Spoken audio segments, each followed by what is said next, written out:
Give me a guy that you're all in on in Dynasty. I am in on DJ Moore. Denniston Moore Jr. Why?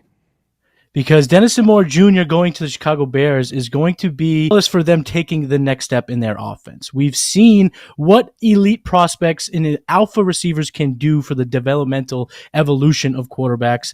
I hate to say A.J. Brown and Jalen Hurts because everyone cries about it, but when you do, but let's face it, Jalen Hurts was not accurate before A.J. Brown. They did not throw the ball a ton before A.J. Brown. He changed the dynamic of that offense. DJ Moore, who is a very similar prospect to A.J. Brown. He's faster in the 40-yard dash. He was more dominant in college. He had an early breakout compared to A.J. Brown. He's every bit that elite alpha wide receiver. So him going to Chicago is going to change things. And this offense as a whole is taking steps in the right direction, right? They brought in Nate Davis to help their offensive line. They drafted Darnell Wright in the first round. We all loved that pick when we were in Kansas City. Seeing the next step is going to be a sight to behold. So I'm in on DJ Moore. I've never been out on DJ Moore, and I'm ready to see DJ Moore play with the best quarterback he's ever played with in his entire career. You need better than PJ Walker?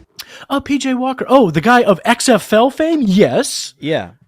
So DJ Moore is a fun player because he actually, of all his workout metrics, his best workout metric is the burst score. So you might say, oh, this is a red flag. This is a red flag. But guess what? His yards per reception wasn't actually that high, right? He wasn't winning just on yak. His college dominator wasn't in the 30% zone like a Quentin Johnston and all these other busts. If you can combine explosiveness with a love of the game and attention to detail, then in college that manifests as some of the most dominant seasons we've seen. DJ Moore, 53.3% dominator rating, was 98th percentile, which you never see in the Division I. It's a major conference program like Maryland. You would never see that. That's a small school. That's like a Corey Davis, Western Michigan type dominator rating. College target share was 100th percentile, 43.6% college dominator rating. So he was getting schemed into space just like Quentin Johnston, but he was earning targets on his own in all quadrants in a way that these other receivers that I've mentioned that had great burst but couldn't do that. So that's why he's not a comp for Quentin Johnston. He was way too dominant in college, especially at an early age, to be in any way comparable, though he does happen to have this one metric that is similar, which is the burst score. Justin Fields was not a prolific passer last year, but he was a prolific passer at Ohio State. Correct. So he has done it, right? Like Justin Fields has done it. In Ohio State, they held him back as a runner and said, listen, you're more valuable as a thrower. He had a 9.2 yards per attempt. And, look at just the total yards that he threw for, 3,200 yards in 2019. 41-3 touchdown to interception ratio with less than 500 rushing yards. So that was him being essentially a game manager. And then every year his yards per attempt goes up and up to 9.3 in his final year. That was the COVID shortened year. He was on pace to almost hit 4,000 yards that year. But because they only played 8 games, we never got to see the most prolific version in college of Justin Fields. That's partly what's holding him back, is because of that COVID year. Nobody knows how prolific of a passer he would have been, right? Correct. But we can't extrapolate based on that last season. If it's not Fields, it's Walker and Peterman, then what do you do? I think they have no choice but to dial down the design runs and say, hey, nothing's there and you want to pull it down and run, go ahead.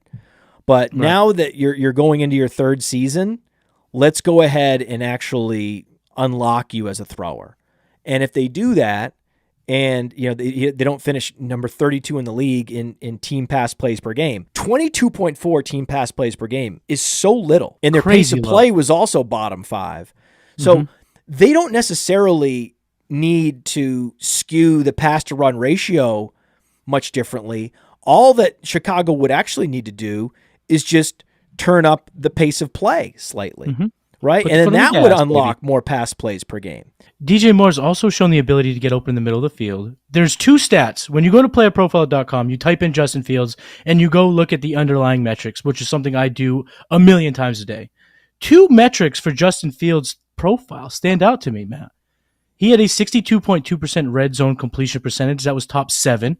And he was a 7.4 red zone accuracy rating. That was 4th best. So what that tells me is when the field shrunk, he was able to dial up his accuracy. So that means to me that with a guy like DJ Moore, that connection over the middle of the field is going to be magical. Hey, you like that video? Be sure to subscribe and activate those alerts so you get notified as soon as new videos drop. And be sure to check out PlayerProfiler.com. We have all the tools for you to dominate every type of fantasy league. We have a draft kit, Dynasty Deluxe, data analysis, DFS Dominator, and don't forget the player rankings to rule them all.